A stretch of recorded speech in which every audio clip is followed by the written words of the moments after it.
Welcome हजुर सबैजनालाई। Market आज 10.2 पोइन्टले बढेको छ। 2100 भन्दा मार्केट चाहिँ माथि क्लोजिङ दिन सकिसकेको छ। अहिले चाहिँ 2100 भन्दा माथि छ भनेर बुझ्न सकियो। मार्केटमा आज बाइङ प्रेसर भनेर त्यस्तो ठुलो प्रेसर त केही पनि थिएन। मार्केट साइडवेज जस्तै स्ट्रक्चरमा बसिरहेको थियो। सुरुमा अलि धेरै बढेको थियो, त्यसपछि केही घट्यो, त्यसपछि साइडवेज बसिरहेको छ र धेरै घट्न चाहिँ मानेन।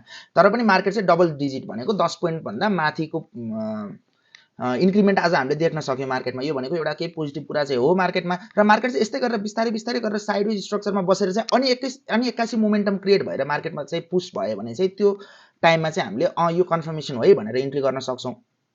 जस्तै कि अब हिजोसम्म मार्केट घटेको छ, आजै तपाईँको धेरै बढ्दियो भने त्यो टाइममा हामीलाई कन्फ्युजन हुन्छ कि मार्केट अब भोलि बढ्ने हो कि होइन, आउने दिनमा बढ्ने हो कि जस्ट रिकभरी दिएको प्यानिक सेलिङलाई हेल्दी तरिकाले तल प्राइस लानकै लागि भए पनि एउटा सानो रिकभरी पो हो कि भनेर हामी त्यस्तो कुरामा कन्फ्युज हुन्थ्यो भने मार्केट यसरी साइडवेज चल्दै बिस्तारै बिस्तारै गरेर चाहिँ बढ्न थालेर अनि एक्कासी एउटा कुनै दिन चाहिँ भोल्युम सहित मार्केटमा ठुलो इन्गेजमेन्ट देखियो भने चाहिँ यसले मार्केटलाई माथि नै लाने रहेछ, यो एकुमुलेसन भइरहेको रहेछ भन्ने कुरा चाहिँ हामीले बुझ्छौं। र अहिले चाहिँ अब हुन सक्ने सम्भावना त्यस्तै नै छ है त।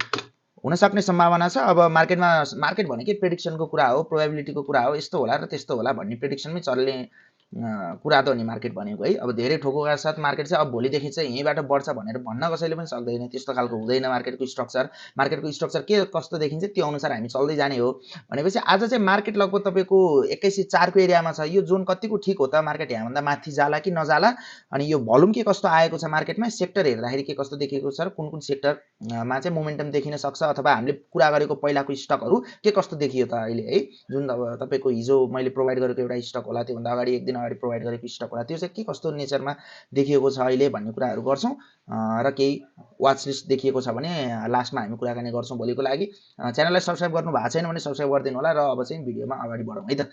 2104 मा क्लोजिङ भयो, हामीले हेर्न सक्यौं। आजको हाइएस्ट प्राइस भनेको कति हो त, 2115 के एरियासम्म मार्केट पुगेर चाहिँ त्यहाँबाट चाहिँ हल्का सप्लाई आएको हो र 2104 मा क्लोजिङ दिएको छ। मार्केट चाहिँ अलिकति स्टेबलै छ। हिजो अस्तिको जुन यो इन्डिसन क्यान्डलको नेचर थियो, यो भन्दा चाहिँ मार्केट माथि बस्न सफल भयो हैन। भनेपछि टेक्निकली चाहिँ केही मार्केटमा चाहिँ एउटा पुश आइरहेछ, माथि जान खोजेको हो कि जस्तो देखिएको छ भन्ने कुरा हामीले टेक्निकली हेर्न सक्यौं। र हामीलाई एउटा मार्केट अब तल भन्दा पनि माथि जाला कि भन्ने एउटा फर्स्ट कन्फर्मेसन चाहिँ यही 2100 भन्दा माथि बस्न सकोस् मार्केट भनेर कुरा गरेको थियो। मार्केट माथि छ। अर्को भनेको मार्केट यसरी चल्न पनि सक्छ, लगभग यही 2120 को एरियाले टच गरेर फेरि घटेर फेरि यही तपाईको 2074 फेरि 2120 2074 यो साइडवेज रेन्जमा मार्केट चल्न पनि सक्छ, केही भन्न सकिदैन मार्केटमा। भनेपछि अब भोलि को मार्केटको स्ट्रक्चर के कस्तो हुन्छ त्यो हामीले हेर्नुपर्ने हुन्छ। भोलि फेरि नेगेटिभ भइदियो भने चाहिँ हल्का मात्र यसो रिट्रेस गर्न गएको रहेछ मार्केट चाहिँ, अलिअलि बढ्छ कि जस्तो मात्र भएर माथि गएको रहेछ, अल्टिमेटली मार्केट चाहिँ घट्ने नै रहेछ, तलै घट्ने जस्तो पोजिसन देखिएको छ भन्ने चाहिँ हामीले आकलन गर्न सक्छौं यदि भोलि पनि मार्केट यहाँबाट फल आयो भने। तर मार्केट चाहिँ साइडवेज बसेर अथवा भोलि नै एउटा राम्रो मोमेन्टमको साथ मार्केट माथि जान चाहिँ सक्छ। हाम्रो लागि अब फर्स्ट एरिया कुन भयो त, यहाँबाट भोलि सपोज यही एरियामा मार्केट खुल्यो भने भोल्युमका साथ यो 2100 एरिया ब्रेक गर्यो, अब आउँदा चाहिँ भोल्युम क्रिएट हुनुपर्छ है। 2 दिन साइडवेज बसिरहेको छ मार्केट, हल्का पोजिटिभ हुँदाखेरि भोल्युम अझैसम्म त्यस्तो धेरै क्रिएट भइसकेको छैन, तर अब भोल्युम आउनुपर्छ। अब भोल्युम बिना चाहिँ यो 2120 भन्दा माथि जान पनि मार्केटलाई चाहिँ अलि गाह्रै पर्छ, जाला तर त्यो एरियामा सस्टेन गर्न गाह्रो पर्न सक्छ। भोल्युम आउनु पर्यो मार्केटमा, भोल्युम के कस्तो हुन्छ है त, लगभग 5 अर्ब 5.5 अर्ब भन्दा मार्केटमा भोल्युम अलि बढी क्रिएट भयो भने चाहिँ, अथवा 6 अर्ब हैन, त्यो चाहिँ हामीले एकदम पोजिटिभ लिन्छौं। र त्यस्तो भयो भने चाहिँ भोलि बढेकै केसमा पनि हामी इन्ट्री गर्न सक्छौं। किन त भन्दा हामीले त घटिरहेको टाइममा पनि केही न केही इन्ट्री गरिरहेछौं। स्टकहरु त देखिएको छ नि त, स्टकहरु हो भाइ। जस्तै तपाईहरुलाई मैले फर एक्जाम्पल मैले हिजो पनि स्टक प्रोभाइड गरेको, यो तपाईको एनआरआईसी भन्ने स्टक, यो स्टक त अझै पनि बाइ रेन्जमा त मार्केट घटिराख्दाखेरि पनि यो त बाइ रेन्जमा थियो नि त हैन, यसमा छुट्टै मोमेन्टम देखिएको थियो। भनेपछि स्टकहरु चाहिँ यसरी भेटिन्छ र यस्तो स्टकहरुमा हामी इन्ट्री पनि गरिराखेकै हुन्छौं, अलिअलि थोरै थोरै गर्दै इन्ट्री गरिराख्ने। भनेपछि आज कन्फर्मेसन दियो भने आज तपाईको थप्न सक्नुहुन्थ्यो। अब भोलि मार्केटमा अलिकति रिट्रेसमेन्ट आयो भने, अघि मैले भने कुनै स्टक भन्छु भनेर, फेरि यही नै स्टकको कुराकानी हो एउटा है त। जस्तै अब मार्केट फेरि अब भोलि आउने दिनमा तपाईको यही 750 को एरियातिर फेरि आएछ भने यो एरियामा फेरि रिएकुमुलेसन गर्न सकियो। मार्केटले ब्रेकआउट दिइसकेको छ, 30-40 करोड अमाउन्टको चाहिँ त्यत्रो ठुलो होल्डिङ चाहिँ एउटै ब्रोकरसँग छ। भनेपछि सप्लाई दिन सक्ने ब्रोकरसँग चाहिँ ठुलो किता छ, उसले अझै सप्लाई दिँदैन किनभने उसको प्राइस यसकै नजिक परेको छ हाराहारी हैन। अब आज चाहिँ उसको ठुलो एकुमुलेसन छैन है त, हिजोसम्म थियो, आज खासै भएको छैन। अब मार्केट यतिकै पनि अलिअलि पुश हुँदै चाहिँ लगभग यो फर्स्ट टार्गेट भनेको 850 को एरिया चाहिँ इजिली पुग्ने देखिन्छ। त्यसपछि नयाँ टार्गेटहरु हामी सेट गर्दै गर्छौं।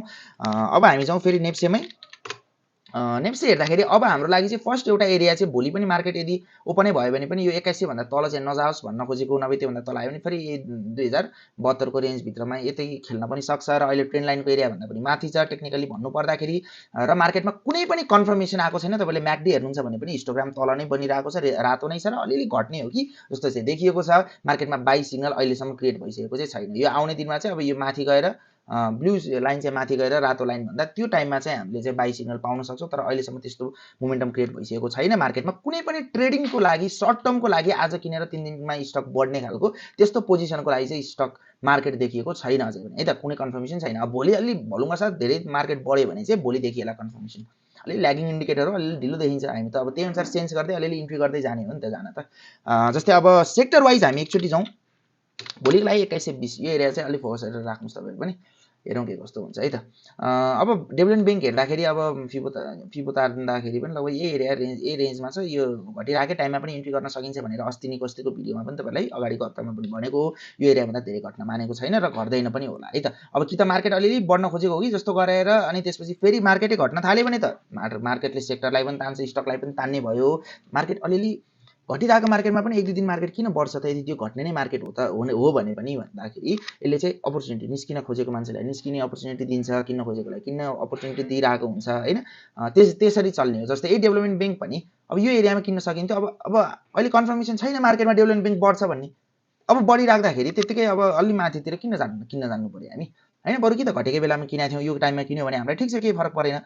नभए अब डेभलपमेन्ट ब्याङ्क किन्छौँ भने अब फेरि कन्फर्मेसनमा किन्ने। डेभलपमेन्ट ब्याङ्कले लिड गर्नु पर्यो, मार्केटमा भोल्युम आउनु पर्यो, मार्केट 2120 भन्दा कम्तीमा पनि त्यो एरियाभन्दा माथि सस्टेन हुन सक्नु पर्यो त्यस्तो टाइममा। अनि डेभलपमेन्ट ब्याङ्कले लिड गर्ने जस्तो केस बनेछ भने अनि त्यो टाइममा कन्फर्मेसन पाउँछौँ र त्यो टाइममा इन्ट्री गर्न सकियो होइन। माथिको एरियामा बाई गर्नु भएको थियो यतिखेर त राम्रो इन्गेजमेन्ट थियो नि त, यतिखेर बाई गर्नु भएको थियो, होल्ड गर्नु भयो भने अनि यो टाइममा एभरेज गर्नु भएको छ भने मजाले होल्डमै बसौँ। के कस्तो रिकभरी दिन्छ हेरौँ। यहाँबाट फर्किने जस्तो केस भयो भने अब घटाउनु पर्ने भयो घटाउँला, नभए यतिकै छोडौँ है त। फाइनेन्स सेक्टरमा जाउँ। फाइनेन्स सेक्टर पनि राम्रै देखिएको छ, कुनै कन्फर्मेसन छैन। यो एरियाभन्दा माथि जाओस्, भोल्युम क्रिएट हुनु पर्यो, भोल्युम आइसकेको छैन। यसमा पनि कन्फर्मेसन आएको टाइममा बाई गर्दा हुनसक्छ। अब भोलि फेरि मार्केट झ्याप्प फाइनेन्स धेरै घट्यो भन्दैमा फेरि भोलि पनि बाई, अब हिजो अस्तिसम्म घटिरहेको टाइममा हामीलाई बाई गर्दा अलिक सेफै थियो, किनभने मार्केट धेरै 7 दिन भयो त घटेको, कति घट्ला र भनेर गर्थ्यौँ। अब 2-3 दिन मार्केट हल्का पोजिटिभ भएको छ। यदि यो घट्ने नै मार्केट हो भने अब भोलि धेरै घट्यो भने फेरि अब यो घट्न चाहिँ फेरि 2-3 दिन अझै घट्छ कि भन्न सकिन्छ कि, किनभने एउटा सानो भए पनि थोरै भए पनि 1-2 दिनको रिकभरी त दिएको छ नि त। भन्न खोजेको मार्केट नेगेटिभ भन्न खोजेको होइन, मार्केट पोजिटिभ छ, मार्केट माथि नै जाला भन्ने एक्सपेक्टेसनमा हाम्रो पनि, म पनि एकदम होल्डै गरेर बसिरहेको छु। मेरो स्टकहरू पनि अब ग्रुपमा साथीहरू को हुनुहुन्छ उहाँहरू पनि होल्ड पोजिसनमै हुनुहुन्छ होला अझै। तर मार्केटमा जे पनि हुनसक्छ, सबै कुराको लागि तयारी त भएर बस्नु पऱ्यो नि त। यो 0.38 को एरियामा यहाँ रिजेक्सन पाएर मार्केट हल्का तल आएर 0.5 बाट अब यही बिचमा खेल्न पनि सक्यो, के भन्न सकिँदैन। त्यसैले कन्फर्मेसन कुर्ने भनेको के हो त? ट्रेडिङको लागि स्टक हेर्न लाग्नु भएको छ भने बढ्ने जस्तो देखिनु पर्यो। अब एकचोटि जाउँ नन लाइफ सेक्टरमा कस्तो देखिएको छ। नन लाइफ सेक्टर साइडवेज चाहिँ यसमा केही हेर्नुपर्ने छैन, लिड गर्नु पर्यो, त्यो टाइममा इन्ट्री गरौँला। लाइफ इन्सुरेन्स सेक्टर हल्का पोजिटिभ भएको छ, अब रिजेक्सन खान्छ कि यो एरियाबाट माथि जान्छ यो कुरा डाउट नै छ अझै। मार्केटमा कन्फर्मेसन कुर्नु पर्यो, अहिलेसम्म कुनै पनि पोजिटिभ कुराहरू देखिसकेको छैन। हाइड्रो पावर सेक्टर जाउँ। अब हाम्रो अहिलेको मानसान भने जस्तै छ होइन। हाइड्रो पावर सेक्टर पनि एकदम तपाईँको मोमेन्टम क्रिएट भएर बसेको स्टक हो, सेक्टर हो, भोल्युम आइरहेछ। करेक्सन राम्रै भयो भनौँ, एउटा सानो भए पनि करेक्सन सक्यो, लगभग हप्ता दिन जति करेक्सन त चल्यो नि त हाइड्रो पावरमा पनि। तर पनि कतिपय स्टकहरू अस्तिकै हाई ठाउँमा पुगिसकेको छ, बढ्ने बेलामा झ्यापै बढिदिन्छ कि। अब यो सेक्टर चाहिँ कसरी चल्छ भने म्यानिपुलेटिभ सेक्टर हो। सेक्टरभित्रको स्टकहरू म्यानिपुलेटिभ छन् होइन, कतिपय स्टकहरू चलखेल भइरहेछ भनेर बुझ्नुहोस्। अनि मार्केट घटिरहेको बेलामा घट्छ, केही झ्यापै प्यानिक आएको बेला घट्छ। अनि हामीले त्यो यस्तो सेक्टरमा चाहिँ यस्तो थाहा पाउनुपर्छ कि यो स्टक चाहिँ यो भन्दा धेरै नघट्ला, अथवा यो अस्ति भर्खर प्ले भइरहेको छ, यो स्टकलाई चाहिँ यहाँबाट बढाउला नै भन्ने त्यो पोइन्टहरू थाहा पाउनु पर्ने हुन्छ। थाहा छैन भने रिस्की स्टकतिर जानु पनि भएन होइन। आफूलाई तपाईँहरूलाई थाहा छ भने त तपाईँहरूले गरि पनि राख्नु भएको छ, थाहा छैन भने रिस्की स्टकमा त्यत्तिकै गएर पनि भएन। सर्किट हानेको छ भन्दैमा त्यत्तिकै इन्ट्री गर्ने, घटेपछि फेरि बेच्ने, त्यो गऱ्यो भने त पोर्टफोलियो त ब्लआउट हुने त हुने, अरू त के छ होइन। लगभग तपाईँको यसलाई पनि अझै पनि बाईको लागि इन्ट्रीको लागि हेर्न सकिन्छ हाइड्रो पावर। अब यदि भोलि मार्केट पोजिटिभ हुने हो, मार्केटले कन्फर्मेसन दियो भने घटेको टाइममा केही बाई गरेको छौँ होला, अलिक लो क्याप स्टकहरू। फर इक्जाम्पल मैले तपाईँहरूलाई भन्न चाहन्छु, जस्तै कि ट्रेडिङको लागि यसमा कुनै फन्डामेन्टल यताउति जानुपर्ने कुराहरू छैन। लगभग यही टिपिसी भन्ने स्टक बढेपछि मार्केटले राम्रै करेक्सन पनि दिइसकेको हो। यो त इम्पल्सिभ मुभमेन्ट माथितिर आएको नि। अब इम्पल्सिभ मुभ तलबाटै छ, तर मैले यहीँबाट तान्ने है त फिबो। लगभग यो तान्दाखेरि पनि 0.5 को एरियासम्म पनि आइसकेको हो स्टक। जति बढ्यो त्यसको 50% त करेक्सन भइसक्यो नि त भनेर यसले देखाएको हो कि। लगभग तपाईँको हेर्नुहुन्छ भने 25% चाहिँ करेक्सन पनि भएको स्टक, घट्यो फेरि रिकभरी दियो, त्यही एरियाबाट सप्लाई आएर फेरि घटिरहेछ। र यो रेन्जमा चाहिँ अझै पनि किन्न सकिन्छ कि भनेर एउटा रिस्क इन्ट्री लिदिने त हो नि। किनभने मार्केटमा कन्फर्मेसन कुर्दाखेरि त यो स्टक फेरि सर्किट लाग्ला होइन, फेरि सर्किट लाग्छ, सर्किट लागेपछि किन्ने कि नकिन्ने। अब उनीहरूलाई सस्तो परेको हुन्छ, सर्किटमा गएर हामी किन्ने कि नकिन्ने, फेरि यहाँ पुऱ्याइदिन्छन्। अनि कन्फर्मेसन पाइयो भनेर अनि हामी यता माथितिर बाई गर्छौँ, अनि त्यहाँबाट फेरि झारिदिन्छन्, यही लेभलमा ल्याइदिन्छन्। यो भइरहेछ नि होइन, तपाईँले हेरिराख्नु भएको छ होला। यहाँ हामीले अब कन्फर्मेसन भनेर कुर्छौँ यस्तो स्टक यता माथि किन्छौँ अनि फेरि झर्छ, फेरि यहीँ आउँछ।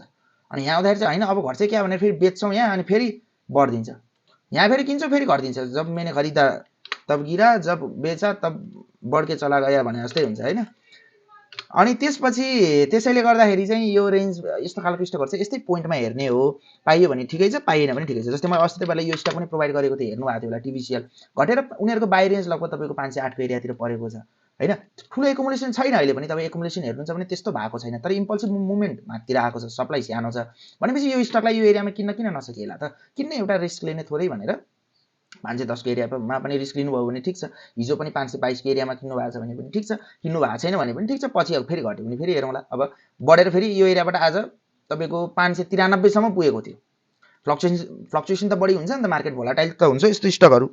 त्यसैले गर्दाखेरि चाहिँ अलिकति विचार गरेर हेर्नु होला। त्यसैले अब यसको टार्गेट हामीले लगभग 623 जतिको फर्स्ट टार्गेट राख्छौं। अब टार्गेट नजिक पनि पुग्न लागिसक्यो होला, त्यसले माथिको प्राइसमा किन्ने हैन, बरु अलिअलि घट्यो भने अब 540 45 तपाईहरुको रिस्क हेरेर स्टप लस त यही हुने भयो। अब यही एरियामा किन्नुभयो भने बरु 527 कै स्टप लस राख्नुस्। तल आएको बेला पाउनु भयो भने 500 को एरिया 505 508 को एरियातिर फेरि किनौला। भनेपछि यसरी जान सकिन्छ। स्टकहरुमा भोल्युम पनि राम्रै आएको छ, सेलिङको भोल्युम पनि होला अलिअलि त हेरौँ। यो त ठिकै नै छ अरु। अब यसपछि अर्को स्टकहरु हेर्दाखेरि कुन चाहिँ छ त भन्दाखेरि खासै कुनै पनि छैन है अरु। अब यसलाई चाहिँ हामीले छोड्न सकियो। तपाईले अब एनआरआईसी जस्तो स्टकहरुलाई नै फेरि वाच गर्न सक्नुहुन्छ। अदर सेक्टर एकदम राम्रो बढेको छ र हाइड्रो पावर इन्डेक्स पनि पोजिटिभै छ। त्यसैले गर्दा मार्केट चाहिँ अब भोलि पनि आउने दिनमा चाहिँ माथि नै जाला कि भनेर चाहिँ एक्सपेक्ट गरेर बसौं र यसरी स्टकहरु सिलेक्सन गर्नुस्। अब धेरै बढिसकेको स्टक जस्तै आज अर्को एउटा स्टक देखेको थियो युएनएचपीएल भन्ने, यो स्टक लाग्न चाहिँ लास्टमा सर्किटै लाग्यो, तर एकुमुलेसन ठुलो भएर चाहिँ 1 लाख किता भन्दा बढी चाहिँ एउटै को बाई चाहिँ देखिएको छ। अब यस्तो स्टकमा राम्रो होला, भोलिदेखि र्याली कन्टिन्यू त होला, तर यस्तो स्टकमा रिस्की चाहिँ छ है, रिस्क भइदिन्छ के। रिकभरी मार्केटमा रिकभरी मात्र आएको हो भने त अब यहाँबाट यहाँ पुर्याइदिने, फेरि यहाँबाट झार्दिन पनि सक्छन्।